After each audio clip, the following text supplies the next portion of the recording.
the end of that 20 minutes, now the judges will have the opportunity to ask you questions for a period of 5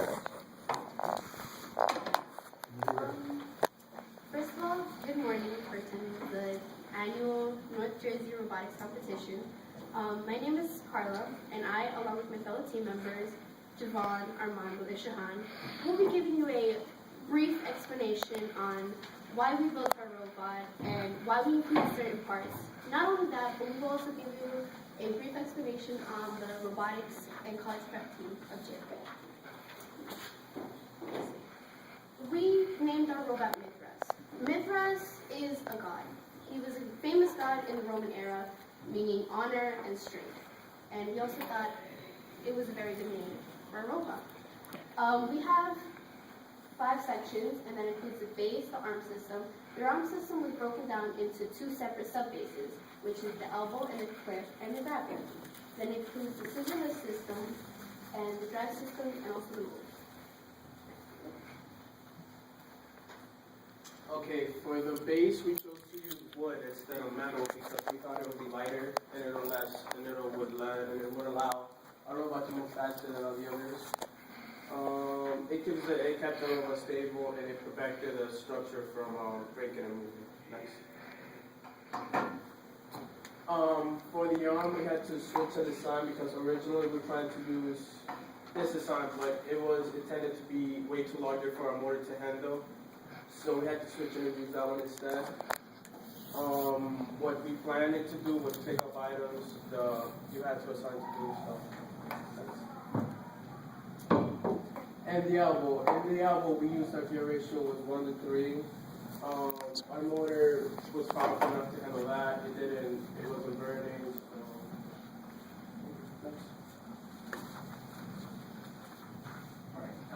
Concept paper. These are 2 main parts of the robot, and then we use, and there's the motors and the gears. We use gear ratio for the both for the elbow and the arm. And initially we had the arm with the long weight clamp. Because of because of that weight, we had to take it off. And an easy way to snap to grab the materials from the ground. And alright, scissor lift system, one of the biggest components we use the robot. Initially we used PVC pipe for it was one of the materials that was listed on the 10 list, and we used small holes to lighten our scissor lift system, and we used spacer between each part to get it more maneuverability. And we had a complaint in the scissor lift system because of too much weight, and one model couldn't handle the entire structure. So instead we used 2 motors, and in the end it turned out that we didn't have enough power to lift the entire structure. Then after a while we decided to take it out the system.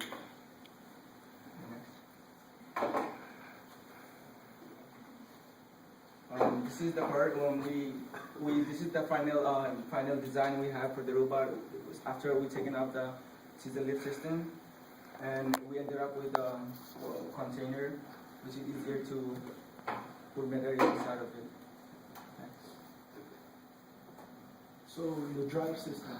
The drive system is a major part of our design. As you can see, we have the wheel that the drive system is controlled by what is called the C controller. This controller is programmed by the computer, where it gives instruction to the computer if you want to turn left or turn right. The back wheel is what makes it controllable. If you want to turn left, you have to program it to you press your left. You press your left finger down and your right finger back if you want to turn right. If you want to turn left, you press your right finger down and your left finger back. So those are the kind of instruction that we program from the computer to use in order to drive or move on. We use the two wheels in the back, which is powered by motors, and in the front we use the two mechanism wheels. It's easier to make a turn in the arc direction.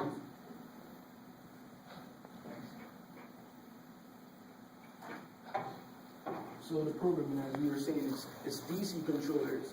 DC controllers are direct controllers. It makes the robot go more faster than normal designs. So with the DC controller, we can go at a constant speed, and while being consistent in the competition, we can be more effective.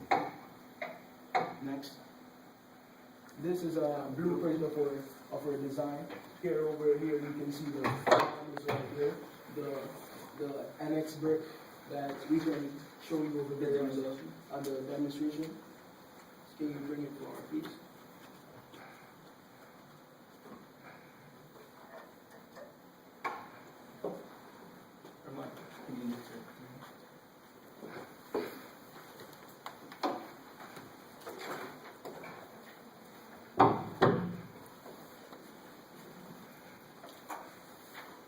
So we have the DC controller for these components on the side. We place it on the side so that it will take less space, because we one of the challenges that we had is to keep the components within the perimeter of our design of our robot. So we place it on the back so it takes less space. We have our bucket right here that when the robot picks up the deal bricks and the different objects, it takes it and put it in there as we carry it to the various parts of the competition where we put it in the buckets. Can you show the arm?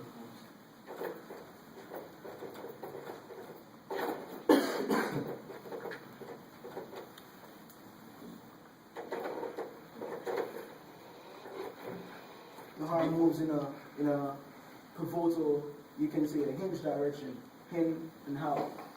Before we extend the part, that was like more heavy weight, so we had to take out that part, so it's not easy to maneuver it. Because one of our challenges was with quality over quantity. So what we were doing is the harm that we had, it weighed more, so the motor that we were using could not manage the impact of the harm to come down and come up. As the robot would have overheated. So by cutting down the weight of the robot, by extracting what we call the grabber, we extracted that, and we this was our final presentation of our harm.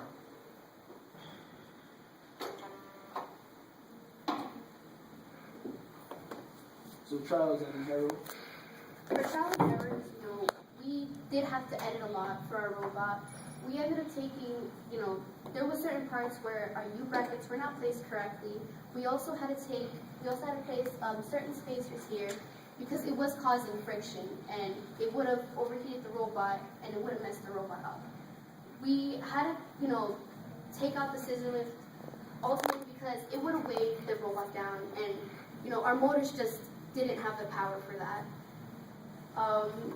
For the DC controllers, we first placed it on the platform, but we changed that. So. And our robot was a lot inconsistent with the parts, because our parts were, we have a lot of parts, but the parts aren't consistent. If you see even the harm is supposed to be in a 90-degree angle that comes down, but because of the inconsistency and the inexpensive in parts, the harm, we had to force the harm to come together so it can swing, the helmet can swing in a outward and upward direction. As you see, the width between the different obstacles, they're supposed to have a even width, but because of our equipments that we had to make in order to make the robot, that couldn't be done in such a way. For the final configuration, like I mentioned before, we did take out the scissor lift, and we also actually shortened our arm because we only did have 2 motors, and in order for the arm to completely raise up, we would have to use multiple motors besides 2. We left the drive system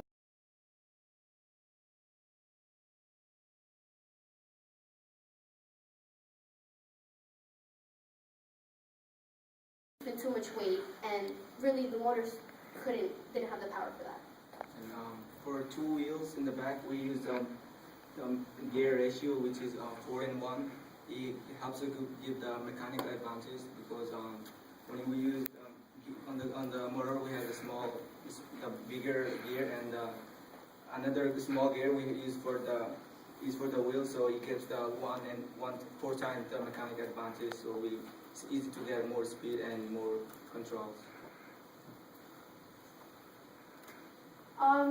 I would actually like to take the time to tell you a little bit about our robotics team. You know, we are the JFK Robotics team. We've been in place for about 13 years now. We're not normal like other robotics teams. We do take structure and we go by a military base, which helps us be organized, be structured, and not only that, but we also feel like we can become closer. You know, we spend multiple hours. I spend with the robotics members more than I do at home. So not only that, but I grew close to these people, and also we've all helped, our sweat, blood, and tears have gone into this robot. So that's also another thing I feel very passionate about. We're also taking college classes here in PCC after school, dual enrichment classes, which is helps us to focus on our college admission. And he also gives out take challenges, and he helps in the college to well prepare to success in our life. Yeah, we not only take just college classes here, but we also take extracurricular activities over in Montclair University, where we do other programs here as well. That's it for a presentation. Thank you again. Thank you. Do you have any extra questions? Any questions? Yes. Yes. You mentioned weight quite a lot. Is there a weight limitation? Yeah, yes, there was a Overall? Yes, there's a weight limitation on the object as it was placed in the robotics manual. So we had to be careful with the weight that we're using in order to accommodate the space and in order for the robot to do the different challenges. And not only that, but since you can see right here our wood was so thin, we had to make sure to distribute the weight evenly between this side and this side. And since the scissor-less system was so heavy, and not only this, but the arm was so long, we had to alter it so it can be also a quick robot, because we didn't want to slow it down for the competition. We also use those frames as a skeleton structure to have the flexibility of the base to be more stable. If I may, just a follow-up, you mentioned that you eliminated the scissor jack system. Does that limit you then what you can do in competition and so forth? That seemed to be an important thing that initially you now you don't have it. So what are you lacking now that you don't have the scissor jacks? So yes, it limited our position in certain competition, but we have increased in numerous part of our competition because we sat down and we summarized what is the step that we're going to take in order for us to win the competition. So we eliminated stuff that were essential so that we can be we're not going to get every single point, but we're going to get points in consistency that we can win the competition. And because of the heavy weight of the scissor system, we needed more power to rise it up, or sometimes it doesn't quite get up or get down. So. We felt that the other teams would last so much time trying to pick it up and put it in the buckets that we would just collect and score the little points, and that would make up for it. Strategy. Yes. So a major part of our presentation was time management. We summarized our time and be more effective. I have a question. During the design and the build of the robot, can you examine or two examples where you applied your knowledge of math and science in building this robot? So I first have to say the STEM program has done a lot for us. In our school over there, we take programming. In PCC, we take CIS, which Mr. Pikinski is my teacher, currently, and that's where we gain our knowledge, because every single programming on the team, we as a team did it. Nobody came from outside and did it. We as a team members programmed the computer from start to finish. So our math helped us a lot, or physics that we do. I take AP Physics. Shion over here is taking AP Physics with calculus too, and all of that combines as our team. That's what makes our team so strong, because not only we do normal classes, but we do college prep classes, AP classes, and those classes help us to put together this robot. Can you give me an example where? To answer your question, we used mechanical advantage, as you mentioned, is one of the we used to ratio the gears. Here you can see that for the motor we used a small gear, and which helps us to make it faster. And it is like 4:1 ratio, so we have 4 times speeder than it in the normal. And not only that, but one small calculation could really mess our robot up. So we did have to strategically make right calculations and constantly make sure they were proper. And that's why a lot of the times we edited a lot of things, we put new things in, new ideas, because we have to make sure it's perfect. You know, every number counts and every calculation counts. The main part of our design was brainstorming. As we learned engineering design, we learned brainstorming, bringing together our ideas to come up with a prototype. So, you know, every year we try to put something different in the manual or different in the robot that we ask you to figure out. So one of the new things that was put in the manual was a progress report. And there were 3 progress reports that were supposed to be done. I see by looking at my spreadsheet here that progress report 1 and 3 weren't submitted. Is there any reason for that? Because you lost 40 points because of that. So you start the competition minus 40. You know, we do apologize for that. You know, with all, you know, there was such a time constriction here.